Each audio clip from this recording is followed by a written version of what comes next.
Bonjour à tous, merci pour l'invitation et on va enchaîner tout de suite. C'est une question complexe, c'est une question qui évidemment a un intérêt important pour le patient. Et petite illustration avec ce cas qui est très célèbre, une patiente australienne qui était victime de syncope depuis son enfance, qui avait été étiquetée vagale et qui a perdu successivement ses 4 enfants. Et cette patiente, elle a reçu une peine de prison à perpétuité pour quadruple homicide jusqu'à ce que la génétique permette de rétablir la situation. Elle a quand même fait 20 ans de prison. Et donc, il y a un intérêt important à bien les diagnostiquer, ces patients. Tac. Donc, quand est-ce qu'on peut être amené à suspecter une maladie cardiaque héréditaire? Globalement, avant de parler de l'électrocardiogramme et des choses un peu plus complexes, il y a les circonstances, les syncopes qui surviennent lors des exercices, aux émotions, chez les patients, à l'inverse, totalement au repos allongé, dans les circonstances fébriles, l'histoire familiale. Un patient qui aurait une histoire familiale de mort subite à un âge jeune, de noyade, et parfois il faut se méfier des familles avec épilepsie, qui n'en sont pas forcément. Et puis, bien sûr, l'âge du patient. Plus le patient est âgé, plus le diagnostic est improbable, même si on verra qu'il y a quelques contre-exemples. Et les circonstances, on va voir, permettent de dichotomiser. Donc j'ai construit ma présentation comme ça. On va d'abord parler des pathologies qui donnent des syncopes en contexte non adrénergique, donc au repos. Probablement la plus célèbre d'entre elles, c'est le syndrome de Brugada, donc qui est une pathologie rare, un petit peu plus fréquente en Asie du Sud-Est, plus fréquente chez les hommes que chez les femmes, et qui donne typiquement des symptômes au repos, à la fièvre, à la prise de certains médicaments, à la prise d'alcool, peut-être à la prise de repas riches, c'est un petit peu discuté, et avec un groupe chez lequel il faut un peu plus se méfier en cas de symptômes, qui sont les hommes aux alentours de l'âge de 40 ans, qui sont vraiment le groupe le plus à risque sur le plan clinique. Donc le diagnostic qui se fait sur l'électrocardiogramme avec cet aspect de Brugada type 1 qui a une définition assez précise mais qui est tout de même assez polymorphe. Vous voyez ici, ce sont les électros de 8 patients différents avec des Brugada de type 1 spontanés. Avec ces électros, ils sont tous assez différents finalement. On retrouve bien sûr le pattern. Et puis la difficulté, c'est que ce pattern, il est très fluctuant dans le temps. Ici, c'est les électrocardiogrammes de 4 patientes qui présentent un aspect de type 1 spontané mais intermittent. C'est 4 années différentes de consultation auxquelles je la vois une fois par an. Et c'est 4 ans différents. Et vous voyez qu'il n'y a qu'un seul électrocardiogramme qui est diagnostique. Donc il faut se méfier. Et un électrocardiogramme non diagnostique ne permet pas d'éliminer formellement le diagnostic. Donc ça, c'est le professeur Sacher qui vous en parlera surtout parce qu'il y a le test à l'âge maline qui est un test important dans cette pathologie, mais on a aussi des méthodes de sensibilisation qu'on peut faire avant de penser au test. Et la plus importante, c'est probablement de placer les électrodes V1 et V2 au deuxième espace intercostal et d'avoir le réflexe de faire un électrocardiogramme en cas de fièvre, qui peut être un très bon test diagnostique. Il faut savoir qu'il y a des particularités en fonction des catégories d'âge. La première catégorie d'âge que j'ai sélectionnée, c'est l'enfant. Il faut savoir que chez les enfants, les syncopes et les événements rythmiques au sens large surviennent plus fréquemment lors de la fièvre. C'est vraiment une catégorie très à risque en cas de fièvre.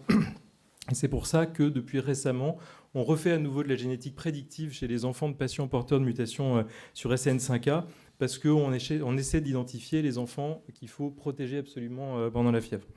Là, je vous ai mis un petit exemple d'une patiente qu'on suit, qui est une enfant, qui a un aspect de Brugada type 1 qui a été uniquement démasqué par la fièvre, qui a révélé chez elle un variant perte de fonction sur SCN5A. Et on lui avait implanté un Reveal parce qu'elle faisait des malaises un peu atypiques. Et en fait, pendant les épisodes fortement fébriles, elle fait des épisodes de BAV complet paroxystique, cet enfant.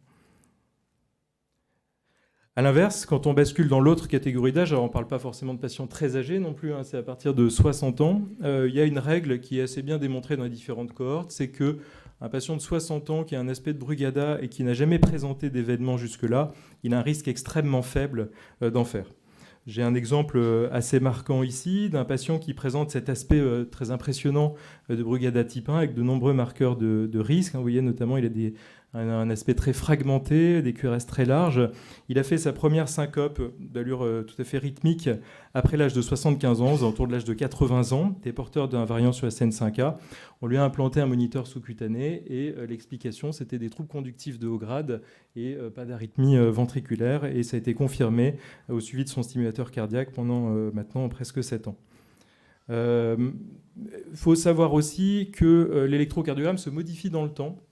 Et donc, il faut être un petit peu suspicieux quand, dans une famille, on met en évidence un aspect de retard droit très marqué. Vous voyez ici, vous avez en haut l'électrocardiogramme du fils et en haut l'électrocardiogramme du père de la même famille. On peut imaginer qu'il y a eu une progression entre ces deux électros qui passent d'un aspect de Brugada type 1 à un aspect de trouble conductif. Et donc, avec le temps, les troubles conductifs prennent un petit peu le pas dans cette pathologie.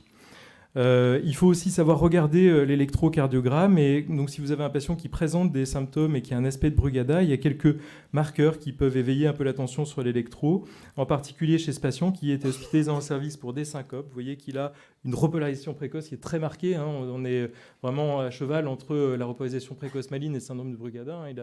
La repolarisation précoce est presque plus marquée.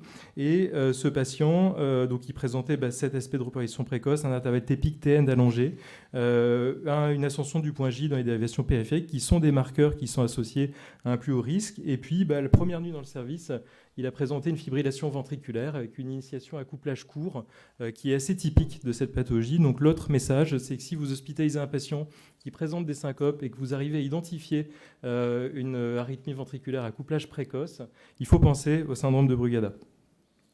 Autre pathologie, le syndrome du QT long de type 2, qui peut aussi donner des symptômes au repos, plus classiquement chez les femmes, à partir de la puberté, notamment dans le postpartum, pendant les 9 mois du postpartum, et puis en réponse parfois à des bruits soudains. Donc ces patientes, elles présentent un intervalle QT allongé. Je vais passer un petit peu parce que je vois que je commence déjà à être un peu en retard. Et surtout, ce qui est très important, notamment dans cette forme, elles ont un électrocardiogramme. Alors je dis elles, il y a aussi des hommes bien entendu, mais les femmes sont vraiment beaucoup plus symptomatiques dans cette pathologie, avec des ondes T qui sont notamment bifides et parfois aplaties, mais elles peuvent être aussi très amples avec un deuxième aspect très marqué. On peut faire des tests pour démasquer cet aspect d'onde T biphasique. Les deux plus célèbres, c'est le test couché debout et la récupération après l'épreuve d'effort. Il y a aussi le test de stress mental. Il faut savoir que dans le QT long, et notamment le QT long type 2, l'initiation se fait sur des ESV à couplage plutôt long et après des variations de cycle importantes. Et donc pareil, si vous captez un début d'arythmie chez un patient qui a des symptômes sur le scope, cette initiation à couplage long après une variation de cycle est assez typique d'un syndrome du QT long congénital. On peut parfois bien sûr avoir des couplages un peu plus courts, notamment chez les patients qui ont une deuxième composante de long T très marquée. Et parfois on voit le début de la torsade de pointe vraiment dans cette deuxième composante de long T comme ici. Et puis, quelque chose qui est assez typique du QT long type 2, ce sont des arythmies ventriculaires qui peuvent être déclenchées par la fièvre. Donc, il n'y a pas que le syndrome de Brugada qui a cette caractéristique. Et ici, vous voyez, c'est une patiente de 65 ans qui n'a jamais eu d'épisode jusque-là. Et c'était pendant la pandémie de Covid. Elle avait 42 fièvres. Elle s'est présentée aux urgences pour des syncopes et qui étaient liées en fait à des torsades de pointe qui ont révélé sa canalopathie. Le QT long type 3, qui est plus rare que le QT long type 2, donne aussi bien évidemment des symptômes au repos, un petit peu plus chez les femmes que chez les hommes, avec un effet du sexe qui est un peu moins marqué dans cette forme, avec un électrocardiogramme qu'on repère assez bien chez ces patients, un segment ST isoélectrique, des ondes T pointues ou biphasiques, une forme qui est très visuelle en fait, qu'il faut vraiment regarder, et on passe rarement à côté en fait du syndrome du QT long type 3. Et la particularité de cette forme de QT long, c'est qu'il y a une très bonne adaptation du QT aux manœuvres dynamiques, et donc les tests couchés debout, l'épreuve d'effort n'apportent rien en fait dans le QT long type 3, et donc il faut ne pas l'éliminer si vous avez un patient qui raccourcit correctement son QT à l'effort et en récupération. Pathologie un petit peu plus rare, mais qui est probablement moins rare que ce qu'on pense. On se rend compte qu'on voit de plus en plus de patients, maintenant qu'on communique notamment avec les neurologues, qui est le syndrome d'Andersen-Tawil, qui est une pathologie qui associe une dysmorphie faciale assez marquée, avec notamment un écartement des yeux, un télécanthus, des paralysies périodiques des membres et des syncopes qui peuvent survenir sans trigger très démontré, et peut-être une petite prédominance des symptômes chez les femmes, même si ce n'est pas tout à fait avéré. Et cette pathologie, elle se diagnostique sur l'électrocardiogramme. On a des ondes U qui sont très marquées et une extrasystolie ventriculaire qui est très riche, bifocale, et donc ça donne des TV bidirectionnels au repos. C'est ce qui la différencie de la TV catécholergique. Le syndrome de Timothy, on va passer, c'est une pathologie très rare à laquelle il faut savoir penser notamment en cas de BAV2 pour 1 à la naissance, chez un enfant qui n'a pas forcément d'histoire familiale, parce que c'est souvent une pathologie de novo, avec des électrocardiogrammes qui sont difficiles à manquer, un QT qui est extrêmement allongé, parfois il y a d'autres signes associés. Je voulais simplement vous montrer un électrocardiogramme de QT court. Il faut savoir y penser quand on voit ce type d'électro. Et en dehors des cut-offs de QT qui sont très discutés, il faut savoir regarder l'intervalle JT, qui est entre l'onde J et le sommet de l'onde T, mais qui est très court. Et on le voit bien ici dans cette pathologie inférieure à 150 millisecondes. On va passer, je pense que je vais arriver à tenir le timing, aux syncopes en contexte adrénergique. Donc, bien sûr, la pathologie la plus fréquente dans ce cadre, qui est la canalopathie la plus fréquente, c'est le syndrome du QT long congénital de type 1, qui donne classiquement des symptômes plus marqués, en général chez les garçons avant l'âge de 15 ans, en situation adrénergique, exercice, émotion, et notamment les exercices dans l'eau, avec un électrocardiogramme qui a une dysmorphie de la repolarisation un petit peu moins marquée que dans les autres formes de QT long, souvent des ondes T qui sont à large base, ou parfois un segment ST qui peut être un petit peu prolongé, suivi par des ondes T de morphologie normale. Pathologie qu'on dépiste très bien avec les tests de provocation, coucher debout, récupération dont je vous ai parlé tout à l'heure. Cette fois-ci, les torsades de pointe, elles sont tachydépendantes. Mais donc pareil, ainsi sur le scope, vous chopez des choses. En général, les patients déclenchent des arythmies quand ils sont tachycardes. Il faut savoir y penser aussi chez des patients jeunes. Vous voyez ici, il n'a pas un QT extrêmement long, ce patient, mais qui font de la fibrillation atriale et des syncopes en contexte adrénergique. C'est un ado qu'on suit et qui déclenche régulièrement des torsades de pointe quand il passe en fibrillation atriale. Donc ça fait partie du diagnostic à évoquer chez un ado qui fait de la fibrillation atriale.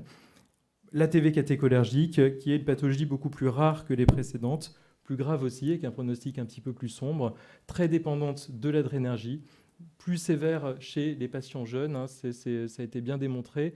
Le groupe à risque, c'est les patients avant l'âge de 20 ans, sans prédominance de sexe, avec un électrocardiogramme qui est classiquement normal. Et donc on ne s'arrête pas à un électrocardiogramme de repos normal dans cette pathologie. Vous voyez ici une enfant de 12 ans qui faisait des syncopes aux émotions, étiquetée pendant plusieurs années épilepsie, comme c'est souvent le cas.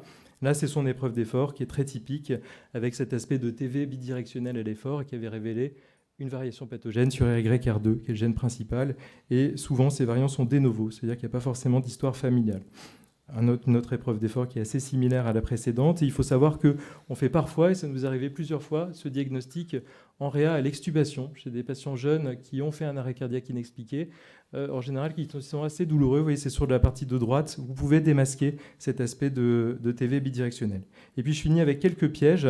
Il faut savoir penser aux syncopes vagales qui peuvent aussi arriver chez ces patients. Ici, c'est un patient qui a un brugada type 1 qui faisait des syncopes typiquement vagales, vraiment déclenchées par la vue du sang, notamment quand on lui a fait sa prise de sang pour l'analyse génétique. Et puis, ça a été bien montré dans cette pathologie que quand les patients présentent des syncopes vagales, ça n'a pas d'impact sur le pronostic. Et donc, il faut faire très attention à bien interroger les patients pour ne pas passer à côté de quelque chose de vagal et pas implanter un défibrillateur dans ces cas-là.